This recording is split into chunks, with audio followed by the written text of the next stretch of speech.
Livro Em Busca de Sentido, parte 10. Spinoza como educador.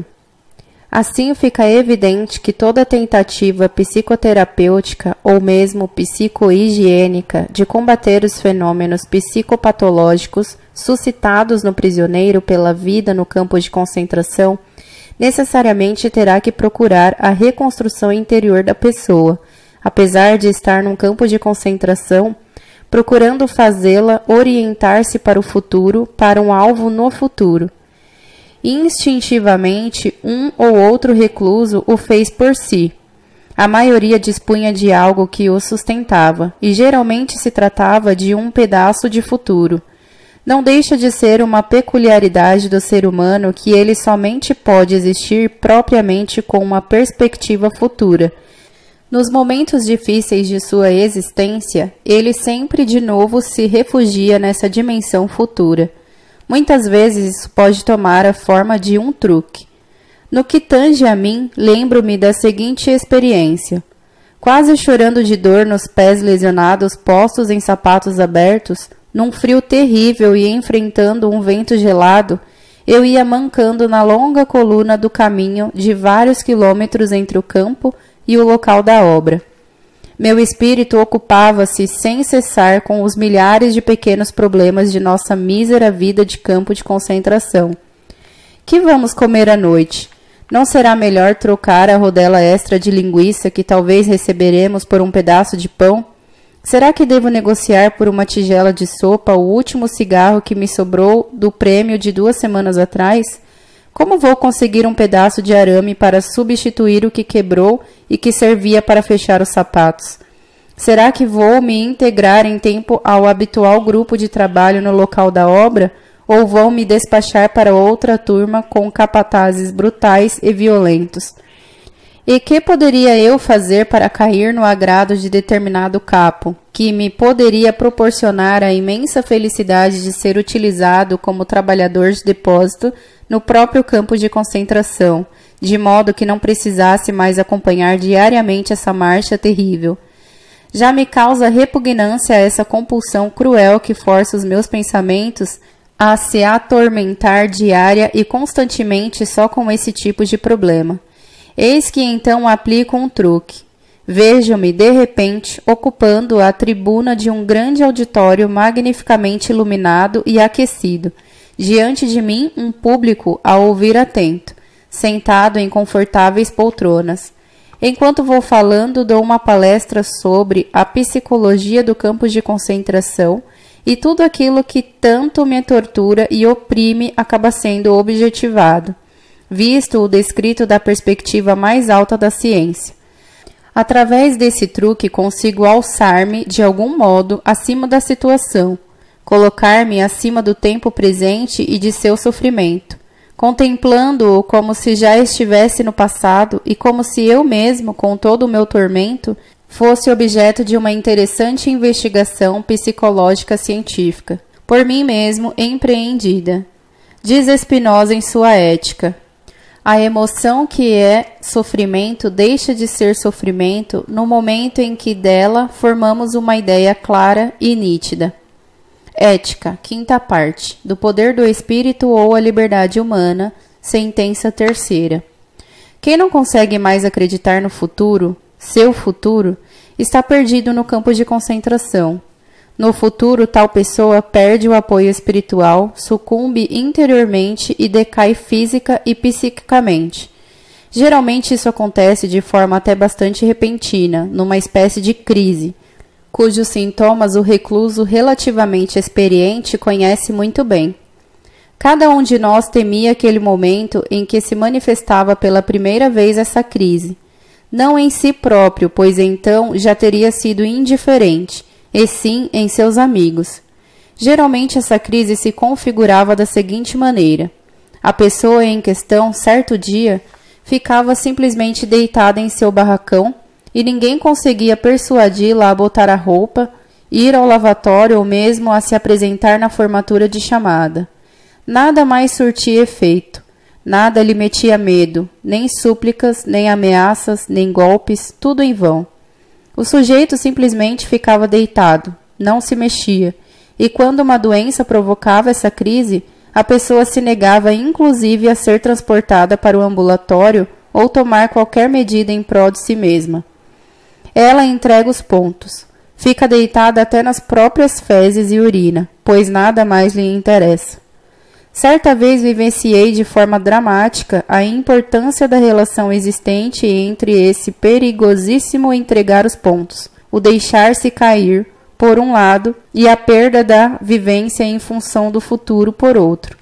O chefe do meu bloco, um estrangeiro que outrora fora um compositor musical bastante conhecido, disse-me certo dia: "Ei, doutor, gostaria de lhe contar uma coisa. Há pouco tempo tive um sonho curioso.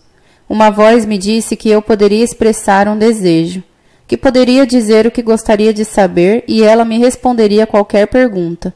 Sabe o que eu perguntei? Quero saber quando a guerra terminará para mim. Sabe o que eu quero dizer? Para mim. Isto é, queria saber quando seremos libertos do nosso campo de concentração, ou seja, quando terminarão os nossos sofrimentos. Perguntei-lhe quando tivera este sonho. Em fevereiro de 1945, respondeu. Estávamos no começo de março. E o que te disse então a voz em sonho? Continuei perguntando. Bem baixinho me segredou. Em 30 de março. Quando esse meu companheiro me narrou seu sonho, estava ainda cheio de esperança, convicto de que se cumpriria o que anunciara aquela voz. Mas a data profetizada se aproximava cada vez mais e as notícias sobre a situação militar, na medida em que penetrava em nosso campo, faziam parecer cada vez menos provável que a frente de batalha, de fato, nos trouxesse a liberdade ainda no mês de março. Deu-se então o seguinte.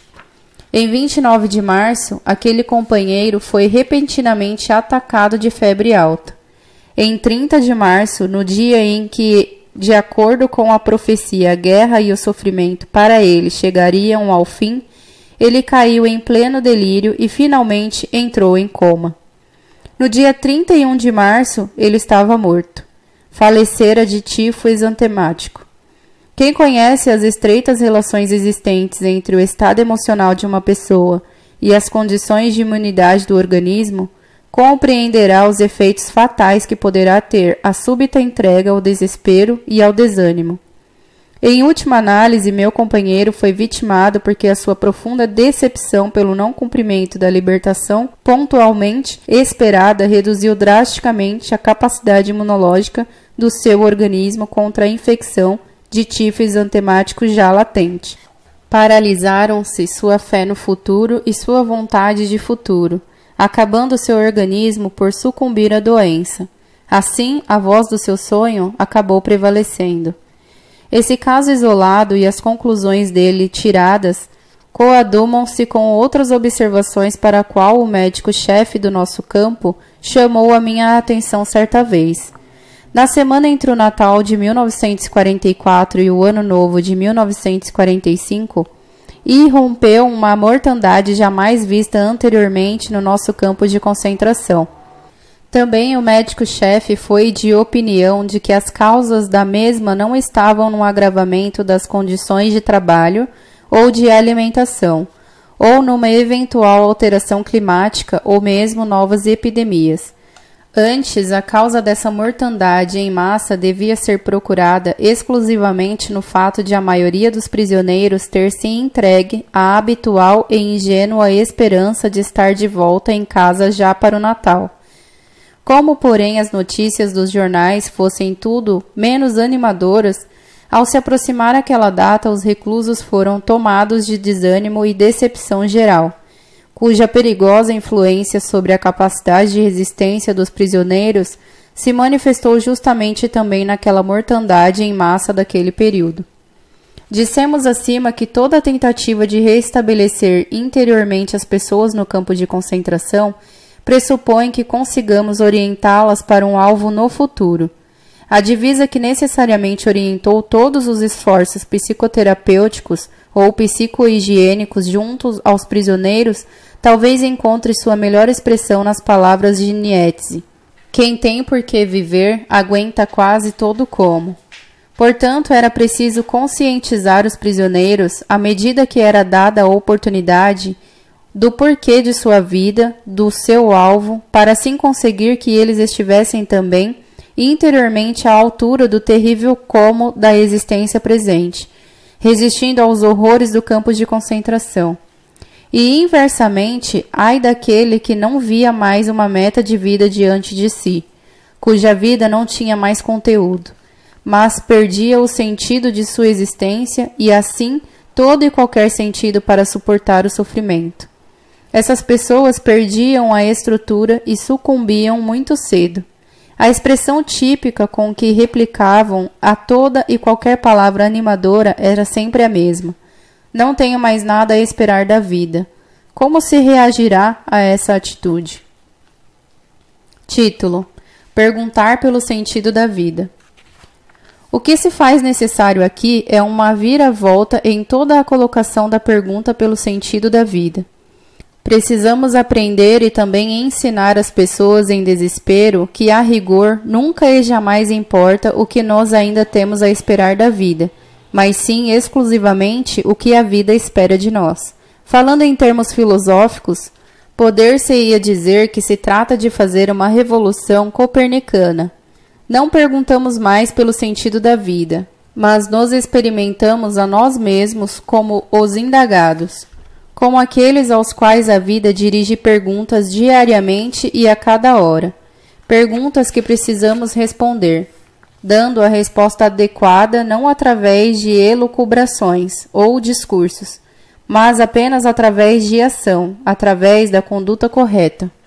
Em última análise, viver não significa outra coisa senão arcar com a responsabilidade de responder adequadamente às perguntas da vida, pelo cumprimento das tarefas colocadas pela vida a cada indivíduo, pelo cumprimento da exigência do momento.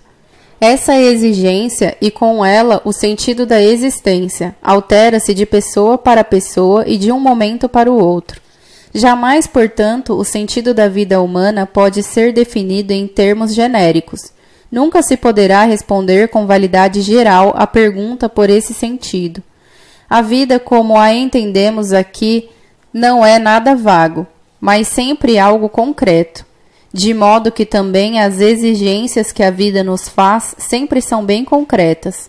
Essa concreticidade está dada pelo destino do ser humano, que para cada um sempre é algo único e singular. Nenhum ser humano e nenhum destino podem ser comparados com outros. Nenhuma situação se repete, e em cada situação a pessoa é chamada a assumir outra atitude. Em dado momento, sua situação concreta exige que ela haja, ou seja, que ela procure configurar ativamente o seu destino.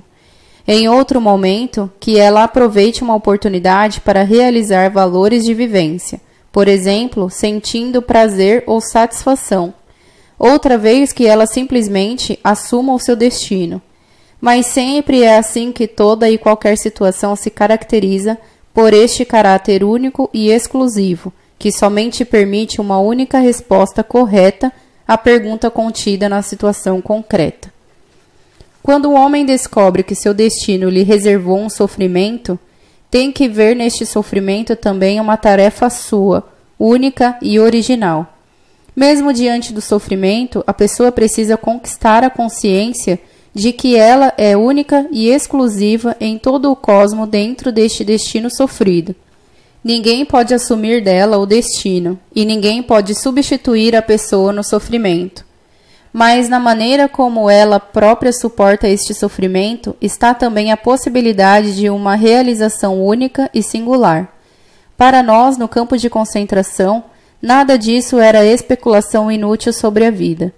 Essas reflexões eram a única coisa que ainda podia nos ajudar, pois esses pensamentos não nos deixavam despertar quando não enxergávamos chance alguma de escapar com vida.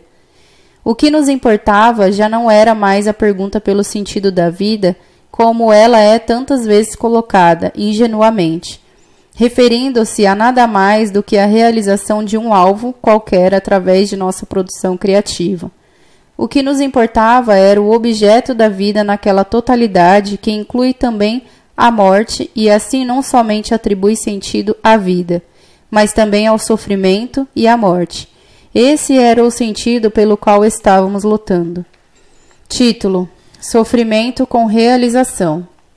Uma vez que se nos revelara o sentido do sofrimento, também nos negávamos então a ficar desfazendo ou minimizando o volume de sofrimento que havia no campo de concentração, seja reprimindo-o ou iludindo-nos a respeito do mesmo com otimismo barato ou artificial.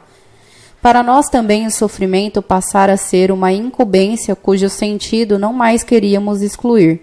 Para nós ele tinha revelado seu caráter de conquista, aquele caráter de realização que levou o Rilke a exclamar: quanto sofrimento há por resgatar! Rilke falava de resgatar o sofrimento como outros diriam cumprir uma tarefa. Havia muito sofrimento esperando ser resgatado por nós. Por isso era também necessário olhar de frente à situação, à avalanche de sofrimento, apesar do perigo de alguém amolecer e, quem sabe, em segredo, deixar as lágrimas correr livremente. Não precisaria envergonhar-se dessas lágrimas. Eram o penhor de ele ter a maior das coragens, a coragem de sofrer. Mas pouquíssimos sabiam disso, e só envergonhados admitiam ter se extravasado em lágrimas. Certa vez perguntei a um companheiro como fizera desaparecer os seus edemas de fome, ao que ele confessou: curei-os chorando. Título: Algo está esperando. As tentativas embrionárias de uma psicoterapia ou psicohigiene no campo de concentração foram de natureza individual e coletiva. As tentativas psicoterapêuticas individuais foram, muitas vezes, um tratamento de emergência para salvar a vida. Afinal, esses esforços se destinavam, sobretudo, à prevenção de suicídios. Para os casos em que se concretizara a tentativa de suicídio, havia uma proibição rigorosíssima de salvar a pessoa em questão. Assim, era oficialmente proibido, por exemplo, soltar companheiros que alguém encontrasse enforcados. Tanto mais se impunha a necessidade de tomar medidas preventivas. Lembro-me de 2 casos. Apresento-os não só por servirem de paradigmas para a aplicação prática das reflexões acima expostas, mas por revelarem também um notável paralelismo. Trata-se de 2 homens que, em conversas, haviam manifestado intenções de suicídio. Ambos alegaram da maneira típica que nada mais tinham a esperar da vida. Importava mostrar a ambos que a vida esperava algo deles, e algo na vida, no futuro, estaria esperando por eles. E de fato revelou-se que por um deles havia um ser humano esperando, seu filho, a qual idolatrava. Esperava pelo pai no exterior. Pelo outro, esperava não uma pessoa, mas um objeto, sua obra. O homem era cientista e publicara uma série de livros sobre determinado tema, a qual não estava concluída e aguardava sua conclusão. E para esta obra esse homem era insubstituível. Não podia ser trocado por outro. Mas ele não era nem mais nem menos insubstituível que aquele outro que, no amor de seu filho, era único e não podia ser trocado. Aquela unicidade e exclusividade que caracterizam cada pessoa humana e dão sentido à existência do indivíduo fazem-se valer tanto em relação a uma obra ou uma conquista criativa, como também em relação a outra pessoa e ao amor da mesma. Esse fato de cada indivíduo não poder ser substituído nem representado por outro é, no entanto, aquilo que, levado ao nível da consciência, ilumina em toda a sua grandeza a responsabilidade do ser humano por sua vida e pela continuidade da vida. A pessoa que se deu conta dessa responsabilidade em relação à obra que por ela espera, ou perante o ente que a ama e espera, essa pessoa jamais conseguirá jogar a sua vida fora. Ela sabe do porquê de sua existência, e por isso também conseguirá suportar quase todo o como. Título: Uma palavra na hora certa. As possibilidades de psicoterapia coletiva, naturalmente, eram muito restritas no campo de concentração. Nessa área, o que tinha efeito incomparavelmente maior do que a fala era o exemplo. Contando que um chefe de bloco não estivesse do lado das autoridades nazistas, tinham incontáveis oportunidades de exercer uma influência profunda e positiva sobre aqueles que se achavam sob sua esfera de ação, através de uma atitude íntegra e encorajadora. O efeito direto do ser exemplo sempre é maior do que o efeito de palavras. Volta e meia, porém, também a palavra tinha efeito, quando por alguma circunstância externa aumentava o eco interior. Lembro-me de certa ocasião em que surgiu a oportunidade de aproveitar psicoterapeuticamente, numa espécie de diálogo coletivo, a receptividade interna dos reclusos, favorecida por determinada situação externa. O dia fora terrível. Fazia pouco haviam sido anunciadas na hora da chamada todos os pontos que doravamente seriam considerados sabotagem e punidos imediatamente por enforcamento. Entre esses delitos constavam trivialidades como cortar tiras estreitas de nossos velhos cobertores, o que muito de nós tínhamos feito para confeccionar polainas improvisadas, além de qualquer furto, mesmo os mais insignificantes. Acontece que, poucos dias antes, um prisioneiro que estava morrendo de fome penetrara no depósito para roubar uns quilos de batatas. Constatou-se o arrombamento e alguns prisioneiros descobriram o assaltante. Quando a direção do campo deu pela coisa, exigiu a entrega do delinquente. Caso contrário, o campo inteiro teria que ficar de jejum durante um dia. Naturalmente, os 2.500 companheiros preferiram jejuar a entregar o companheiro para ser enforcado. Ao chegar à noite desse dia de jejum, estávamos estirados em nosso barracão, todos tomados de depressão geral. Falava-se pouco e, quando saía uma palavra, ela demonstrava irritação. Como se não bastasse, a luz apagou. O estado de espírito geral atingiu seu ponto mais baixo. O chefe do grupo, porém, era uma pessoa sábia e improvisou uma conversa sobre tudo aquilo que tanto nos preocupava interiormente. Falou sobre os tantos companheiros que haviam morrido nos últimos dias, de doença ou por suicídio. Falou também sobre o que provavelmente seria o motivo dessas mortes em ambas as modalidades, o entregar dos pontos. Sobre esse aspecto, bem como sobre a questão de como se poderia talvez resguardar ainda as prováveis vítimas seguintes desse fatal autoabandono interior, nosso chefe pediu que se dessem algumas explicações e citou o meu nome.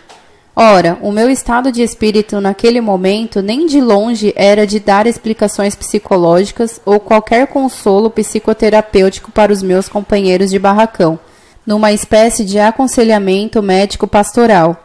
Eu estava com frio e com fome, e também me sentia muito desanimado e irritado, mas tive que juntar as forças e aproveitar essa oportunidade única, pois o que mais precisavam agora era de ânimo. Título: Assistência Psicológica. Iniciei por dizer que, olhando objetivamente, o futuro só podia parecer desesperador.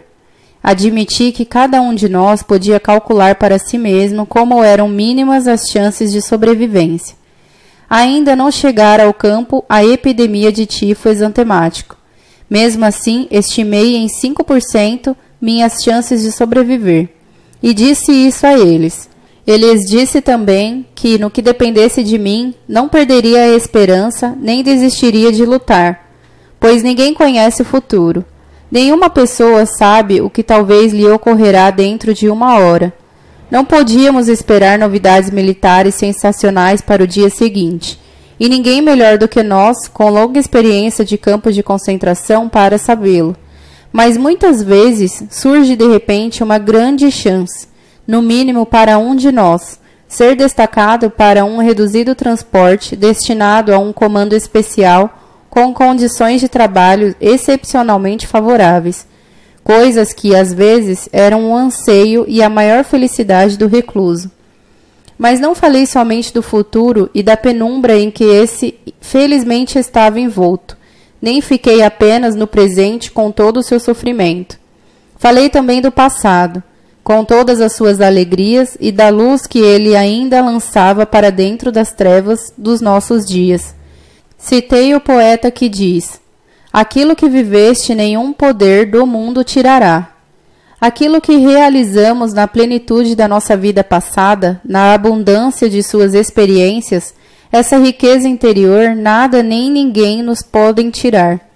Mas não só o que vivenciamos, também aquilo que fizemos, aquilo que de grandioso pensamos e o que padecemos. Tudo isso salvamos para a realidade de uma vez por todas. Essas experiências podem pertencer ao passado. Justamente no passado ficam asseguradas para toda a eternidade, pois o passado também é uma dimensão do ser, quem sabe a mais segura. Finalizando, disse que a vida está repleta de oportunidades para dotá-la de sentido. Os meus companheiros mal se mexiam, estirados pelo chão. Vez por outra, ouvia-se um suspiro doloroso. Dei a entender que a vida humana tem sentido sempre e em todas as circunstâncias, e que esse infinito significado da existência também abrange sofrimento, morte e aflição. Pedi àqueles pobres coitados, que há tempo me escutavam na escuridão total do barracão, que olhassem de frente para a situação em que estávamos, por mais difícil que ela fosse, e não se desesperassem, mas recobrassem o ânimo, cientes de que, mesmo perdida a nossa luta, nossos esforços não perderiam seu sentido e dignidade.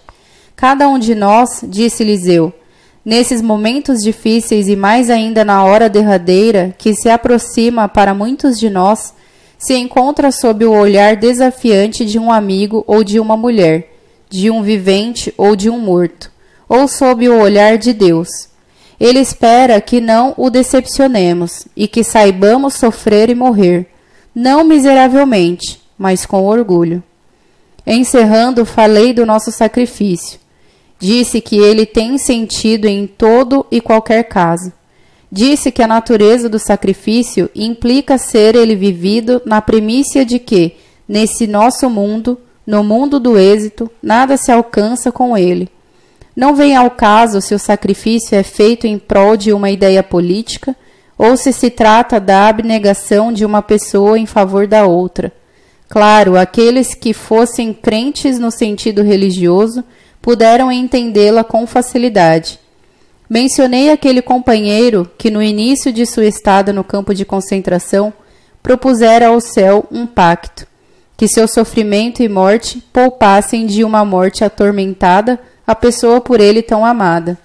Para este homem, sofrimento e morte não eram sem sentido, mas sim foram dotadas do mais profundo sentido em sua função de sacrifício. Ele não queria nem sofrer, nem morrer sem sentido. Ninguém de nós o queria. Dar a esta vida aqui e agora, naquele barracão, naquela situação praticamente sem saída, esse sentido último, foi o propósito das minhas palavras. Não demorou muito e pude perceber que esse propósito atingira o seu objetivo. Ao acender-se novamente a lâmpada elétrica do barracão, vi achegarem-se as figuras miseráveis de meus companheiros, mancando com lágrimas nos olhos para me agradecer. Mas quero confessar aqui que, apenas raramente, tive a força interior para abrir-me num contato tão intenso e último com os meus companheiros de cruz como naquela noite. Certamente deixei de aproveitar muitas circunstâncias externas favoráveis a um contato desses. Título: Psicologia da guarda do campo de concentração. Discutimos até aqui o choque na recepção e a psicologia da vida propriamente dita no campo de concentração. Antes de nos voltarmos à terceira fase de reações psíquicas do recluso, ou seja, a psicologia do recém-liberto no campo de concentração, queremos dedicar nossa atenção por um momento a uma questão à parte que repetidamente é apresentada ao psicólogo, de modo geral, e mais particularmente àquele que vivenciou em pessoa essas coisas. A psicologia do pessoal da guarda do campo de concentração. Como é possível que pessoas de carne e osso cheguem a infligir tamanho sofrimento a outros seres humanos? Quando alguém ouve esses relatos, realmente dando-lhes crédito e dando-se conta de que semelhantes coisas de fato são possíveis, então se pergunta como algo assim é possível psicologicamente. Para responder a essa pergunta, mesmo sem querer entrar a fundo na questão, é preciso lembrar que existem entre os guardas de um campo de concentração sádicos por excelência no sentido estritamente clínico. Em segundo lugar, escolhiam-se sádicos justamente quando se compunham pelotões de guarda excepcionalmente rigorosos. Já falamos da seleção negativa de carrascos e cúmplices feita entre a massa dos prisioneiros para ocupar a posição de capo, o que explica porque justamente os elementos brutais e os indivíduos egoístas conseguiam sobreviver. Além dessa seleção negativa, havia ainda no campo uma seleção positiva das pessoas sádicas. Às vezes, ficávamos no local da obra trabalhando na vala sob temperaturas abaixo de zero, praticamente sem agasalho, recebendo, porém, a licença de nos aquecer junto a um fogareiro portátil, cada um por seu turno e alguns minutos a cada 2 horas. Alimentávamos essa lareira com galhos e restos de lenha. Nessas ocasiões, a alegria era geral, mas de vez em quando havia um capataz ou contramestre que tinha um prazer especial em nos tirar essa alegria, e era fácil reconhecer em sua fisionomia o sádico prazer com que ele proibia tudo arbitrariamente e jogava a lareira na neve juntamente com o braseiro tão aconchegante. E quando a SS antipatizava mais fortemente com alguém, ela deixava o pobre coitado à mercê de um homem conhecido por sua devassidão e por sua especialização em torturas sádicas. Em terceiro lugar, deve ser observado que grande parte do corpo da guarda estava simplesmente insensibilizada por tantos anos de convivência com o sadismo cada vez maior do campo de concentração. Foram principalmente essas pessoas embrutecidas em sua vida emocional que rejeitaram, ao menos para si, as atitudes próprias do sadismo. Mas foi também só isso, porque naturalmente nada empreendiam contra o sadismo de outros. Em quarto lugar, porém, deve-se lembrar ainda que mesmo entre o pessoal do corpo da guarda havia sabotadores. Quero mencionar aqui apenas o chefe do último campo de concentração em que estive e do qual fui libertado. Ele era integrante da SS. Após a libertação daquele campo, constatou-se um fato do qual somente o médico do campo, ele mesmo prisioneiro, tinha conhecimento até ali. O chefe do campo dera, em segredo, consideráveis somas de dinheiro do próprio bolso para que se pudessem arranjar medicamentos para os reclusos na farmácia do lugarejo mais próximo. Essa história ainda teve um epílogo. Após a libertação, prisioneiros judeus esconderam esse homem da SS das tropas americanas e declararam ao seu comandante que o entregariam única e exclusivamente sob a condição de não se tocar em um fio de seu cabelo sequer. O comandante das tropas americanas deu-lhes então a sua palavra de honra como oficial militar e os prisioneiros judeus lhe apresentaram o ex-comandante do campo. O comandante das tropas reintegrou este homem da SS em seu cargo de comandante do campo, e ele organizou então para nós coletes de gêneros alimentícios e de agasalho entre a população dos vilarejos circunvizinhos. Em contrapartida, o preposto justamente daquele campo, prisioneiro ele mesmo, foi mais brutal que todos os guardas da SS do campo juntos. Batia nos prisioneiros quando, onde e como pudesse, ao passo que o chefe não levantou o punho sequer uma vez, ao que eu saiba, contra qualquer dos seus prisioneiros. Daí se deduz uma coisa: afirmar que alguém fazia parte da guarda do campo de concentração ou que foi prisioneiro no campo não quer dizer nada. A bondade humana pode ser encontrada em todas as pessoas e ela se acha também naquele grupo que, à primeira vista, deveria ser sumariamente condenado. As delimitações se sobrepõem. Não podemos simplificar as coisas dizendo os prisioneiros são anjos e os guardas são demônios. Pelo contrário, contrariando o que de modo geral é sugerido pela vida no campo de concentração, ser guarda supervisor e ter uma atitude humana para com os prisioneiros, sempre será de certa forma um mérito pessoal e moral. Em contrapartida, é particularmente deplorável a baixeza do prisioneiro que inflige um mal a seus próprios companheiros de dor. É claro que essa falta de caráter é mais dolorosa para os reclusos, da mesma forma como um prisioneiro que é alvo do mais insignificante gesto humano que lhes fizer um integrante da guarda, fica profundamente comovido. Lembro-me que um dia um capataz, não prisioneiro, furtivamente me passou um pedaço de pão. Eu sabia que ele só podia tê-lo poupado de seu desjejum. O que me abalou a ponto de derramar lágrimas não foi aquele pedaço de pão em si, e sim o afeto humano que este homem me ofereceu naquela ocasião, a palavra e o olhar humano que acompanharam a oferta. De tudo isso podemos aprender que existem sobre a Terra duas raças humanas, e realmente apenas essas duas, a raça das pessoas direitas e a das pessoas torpes. Ambas as raças estão amplamente difundidas. Insinuam-se e infiltram-se em todos os grupos. Não há grupo constituído exclusivamente de pessoas decentes, nem unicamente de pessoas torpes. Neste sentido, não existe grupo de raça pura, e assim também havia uns e outros sujeitos decentes no campo da guarda. Sem dúvida, a vida no campo de concentração ensejava o rompimento de um abismo nas profundezas extremas do ser humano. Não deveria surpreender-nos o fato de que essas profundezas punham a descoberto simplesmente a natureza humana, o ser humano como ele é, uma liga do bem e do mal.